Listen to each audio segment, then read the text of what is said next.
est quasiment unique qui permet de souder à cœur. J'ai la chance de pouvoir participer à toutes ces étapes-là, autant sur la partie pointage que sur la partie robot ou la finition. Alors là, c'est un petit secret, mais il ne faut pas leur dire, sinon ils vont être déçus. Et là, il y a l'assemblage et ils vont rejoindre le châssis par la suite. On va voir ça un petit peu après. Et sur la partie agricole, on est plutôt limité à 10 mètres, ce qui est déjà pas mal quand même en termes de bas. Tous les montages et tous les opérateurs installent au fur et à mesure les différentes pièces prêtes à être utilisées quasiment, quoi. Et il y a différents modèles aussi qui sont peut-être plus dans le catalogue en France, mais qui sont encore produits pour d'autres endroits du monde où les qualités de carburant par exemple ne sont pas les mêmes et donc on ne peut pas forcément mettre les mêmes motorisations. C'est hyper spécialisé, mais c'est aussi hyper impressionnant. On voit, ils s'amusent à monter des charges. Bref, pendant 2 heures, chaque machine est testée.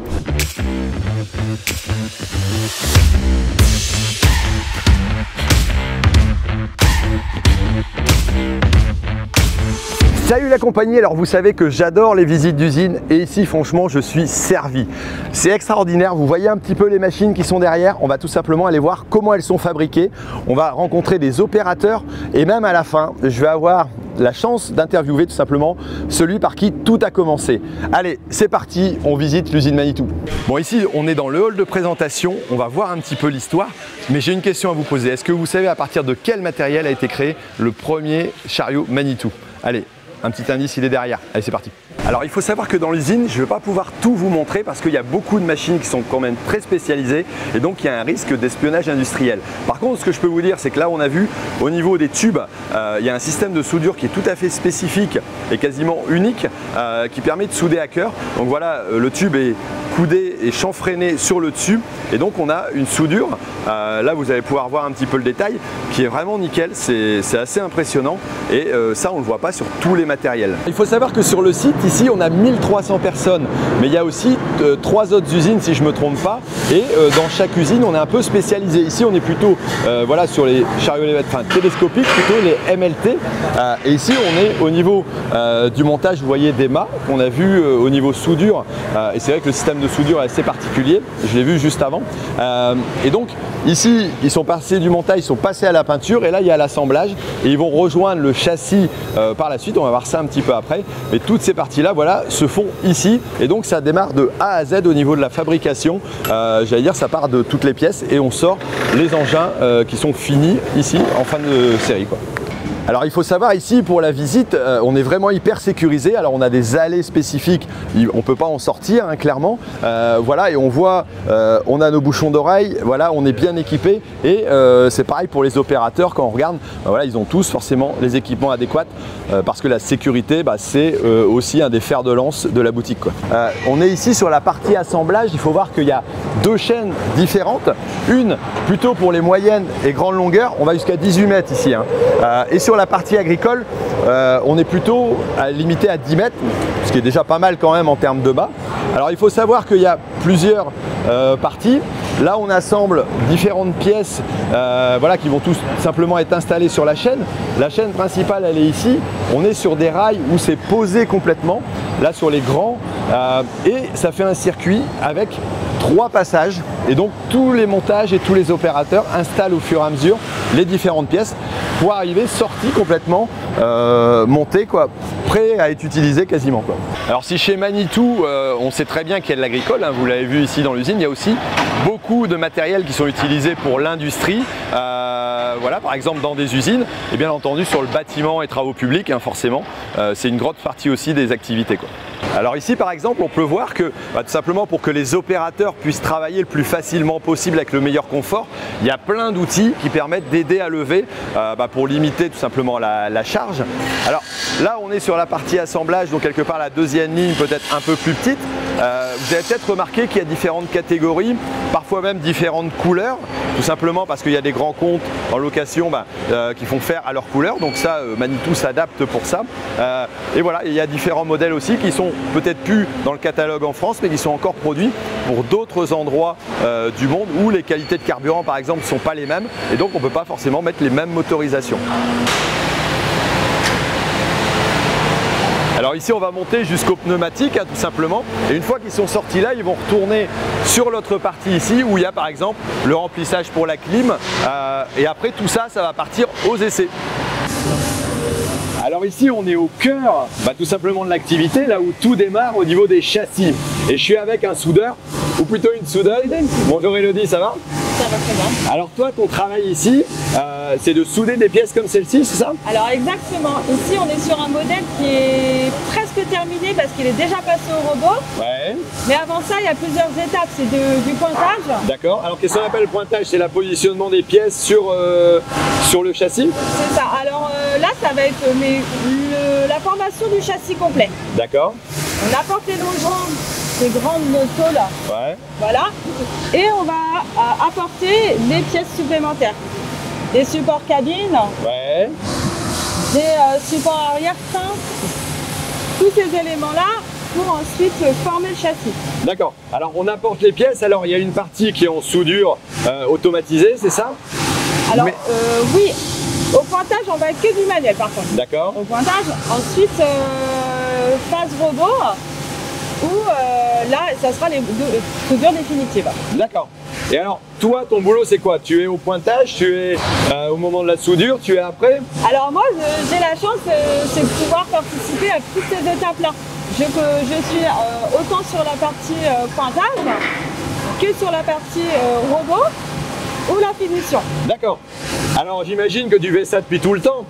Eh ben non, ça fait seulement que 3 ans que je fais ça. D'accord. Ensuite, après une reconversion professionnelle. Ok. Et alors, comment tu t'es formé pour faire ce travail-là? J'ai été formée en postulant chez Manitou. On m'a proposé la formation de soudeuse. D'accord. J'ai cru comprendre qu'ils aimaient bien avoir des femmes parce que vous êtes plus précise que les mecs quelque part. Alors là, c'est un petit secret, mais il ne faut pas leur dire. Sinon, ils vont être déçus. Ils vont pas être contents? Ils vont pas être contents. D'accord. Et c'est compliqué à apprendre? C'est difficile? Non, mais je dirais qu'il faudrait déjà manuel. Ouais. Il y a des conditions qui sont un peu difficiles, il faut porter des cagoules. Oui. Mais non, je dirais que ça va. Et t'aimes bien faire ça? Ouais, c'est un métier de passion. On a l'impression que t'as le sourire, donc... Ouais, ça me plaît. D'accord. Alors, ici, on a cette partie-là, c'est une partie hyper importante. Si, quelque part, il y a une soudure qui est loupée, le châssis, à la limite, il est mort, quoi. Eh bien, pas du tout. On le Non. prend en finition. D'accord. Le robot, il peut faire quelques erreurs parfois. D'accord. Et c'est là où vous intervenez, vous, pour faire des finitions de soudure, des choses comme ça? Exactement. Le robot ne peut pas passer partout, d'une part. Et il y a voilà, parfois des complications au niveau du robot. D'accord. L'opérateur en finition reprend. Ça, c'est votre rôle, c'est de passer derrière le robot pour vérifier, faire les finitions. J'imagine qu'il y a un système de contrôle qualité qui doit être drastique, non? C'est très drastique. Alors, ça se passe tout au bout. On ne peut pas partir, mais on doit avoir des châssis qui sont impeccables. Tu t'es déjà fait tirer les oreilles parce que le truc, il n'était pas nickel? Ça peut arriver. Des grains qui restent pour la peinture. Des petits bouclages oubliés. D'accord. En général, ça part pas si c'est pas refait. Si c'est pas refait. Ok. Bon, mais merci Elodie pour cette présentation. Voilà, je suis avec Florent. Alors toi, tu es responsable de l'évolution de l'usine. C'est quoi ton titre? Oui, bon, je suis un chef de projet qui travaille sur la transformation industrielle du site d'Ancenis.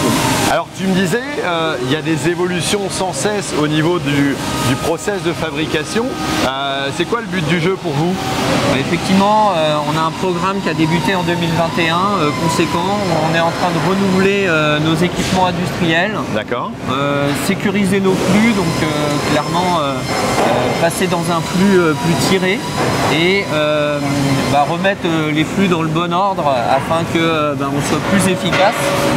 C'est aussi l'opportunité de voir arriver des nouveaux moyens industriels plus efficaces, plus productifs. D'accord. Voilà. Le but du jeu pour vous, c'est d'arriver à ce que le circuit de la machine soit le plus fluide possible pour gagner du temps, pour gagner de la qualité? Exactement. Tous ces facteurs-là sont les objectifs de ce programme. Ouais. Ok, merci.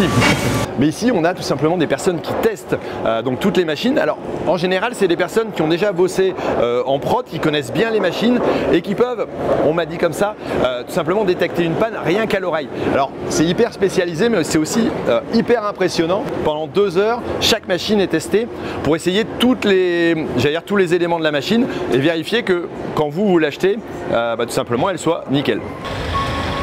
Impressionnant tous ces tests là. Effectivement, oui. Bon, là je suis avec Pierre-Yves. Alors toi, tu es responsable au niveau recherche et développement dans la partie agri. Oui. On voit énormément de choses ici. J'imagine qu'il y a un boulot phénoménal pour faire avancer les machines. C'est quoi les points de recherche, les attentes des agriculteurs que vous avez le plus à travailler en ce moment? En ce moment, on est essentiellement sur l'économie d'énergie, sur la consommation, l'optimisation des consommations, des prestations, l'ergonomie de poste. On sait par expérience qu'un utilisateur qui rentre dans une machine le matin peut n'en sortir que le soir. Donc il faut évidemment que le confort dans la cabine soit optimum pour qu'il sorte de la machine en étant pas complètement cassé en deux. D'accord. Voilà, donc c'est tous ces points-là qui sont vraiment les points mis en avant sur la recherche aujourd'hui. Alors pour choisir, j'allais dire, les centres de recherche, c'est quoi? C'est en fonction de la remontée que vous avez de vos concessionnaires, de l'intérêt client, que vous dites tiens, ce point-là il faut qu'on l'améliore et donc sur la prochaine machine on va travailler dessus? Oui, on a différents flux de remontée d'informations. On a évidemment les équipes marketing qui dans un premier temps sondent le marché à proprement parler. Ouais. On a les retours SAV, les retours concessions. En fait, on capitalise tous ces éléments-là et puis on priorise derrière en fonction des retours. D'accord.